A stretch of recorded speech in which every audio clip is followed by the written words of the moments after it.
Telugu news channel కు స్వాగతం. కర్ణాటకలో జరిగిన వాల్మీకి స్కామ్ లో తెలంగాణలో కాంగ్రెస్ నాయకుల పాత్ర ఉందని, ఆ స్కామ్ ను డైవర్ట్ చేయడం కోసమే రాష్ట్రంలో హైడ్రామా చేస్తున్నారని బీఆర్ఎస్ వర్కింగ్ ప్రెసిడెంట్ కేటీఆర్ ఆరోపించారు.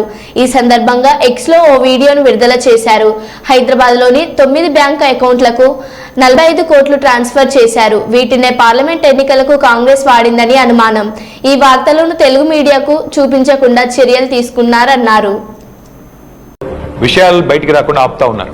కానీ ఆ మబ్బులు కూడా తప్పకుండా 4-5 రోజుల్లో విడిపోతాయని నేను అనుకుంటాను. గవర్నమెంట్ డబ్బులు గవర్నమెంట్ అకౌంట్ల నుంచి అక్రమంగా ఏ కారణం లేకుండా సరిగ్గా పార్లమెంట్ ఎలక్షన్ కు ముందు 180 కోట్ల రూపాయలు దారిమల్లినాయి. కర్ణాటక ముఖ్యమంత్రి స్వయంగా సిద్ధరామయ్య గారు అసెంబ్లీలో ఈ వాల్మీకి స్కామ్ లో భారీ ఎత్తున డబ్బులు దారిమల్లినాయని ఆయనే ఒప్పుకున్నారు.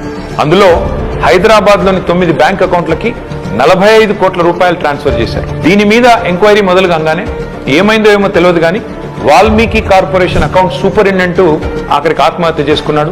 ఇవాళ ఆయన కుటుంబం రోడ్డున పడే పరిస్థితి. బ్యాంక్ అధికారులతో సహా 11 మందిని ఈడీ అరెస్ట్ చేసింది. కర్ణాటక నుండి మన తెలంగాణకు అక్రమంగా ఈ డబ్బు ఏ అకౌంట్లలోకి వచ్చింది, ఆ అకౌంట్లు ఎవరివి, ఈ తీగ లాగితే తెలంగాణ కాంగ్రెస్ డొంక మొత్తం కదులుతా ఉన్నది. మొన్న పార్లమెంట్ ఎన్నికల్లో తెలంగాణ కాంగ్రెస్ పార్టీ తన ఖర్చులకు ఈ డబ్బులే వాడినట్టుగా అనిపిస్తా ఉంది.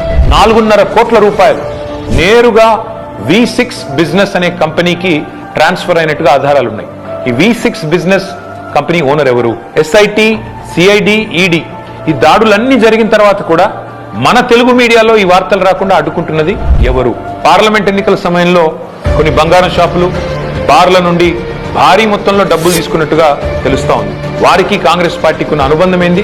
ఇవన్నీ కూడా బయటికి రావాలి. కర్ణాటక ముఖ్యమంత్రి సిద్ధరామయ్యను గనక పొరపాటున తొలగిస్తే పక్కన ఉన్న తెలంగాణ సర్కారు కూడా కూలుతుంది అని ఈ మధ్యనే కర్ణాటక మంత్రి సతీష్ జరికోలి అంటున్నారు. మరి కర్ణాటక కాంగ్రెస్ తో తెలంగాణ కాంగ్రెస్ కు అంతలాగా పెనవేసుకున్న ఈ అనుబంధం ఈ వాల్మీకి స్కామేనా? ఈ వాల్మీకి స్కామ్ లో భారీ మొత్తంలో వాటా తెలంగాణ కాంగ్రెస్ నాయకులకు కూడా చేరిందని ఆధారాలు దొరికినా ఈడీ ఎందుకు మౌనంగా ఉంటుంది? అసలు తెలంగాణ కాంగ్రెస్ నాయకుల మీద దర్యాప్తు జరగకుండా రక్షిస్తున్నది ఎవరు? పార్లమెంట్ లో గాయ చేసుడు తప్ప బయట మాత్రం ఏమీ తమ సొంత పార్టీ అవినీతి మీద నోరు విప్పని రాహుల్ గాంధీ ఖచ్చితంగా నోరు విప్పాలి.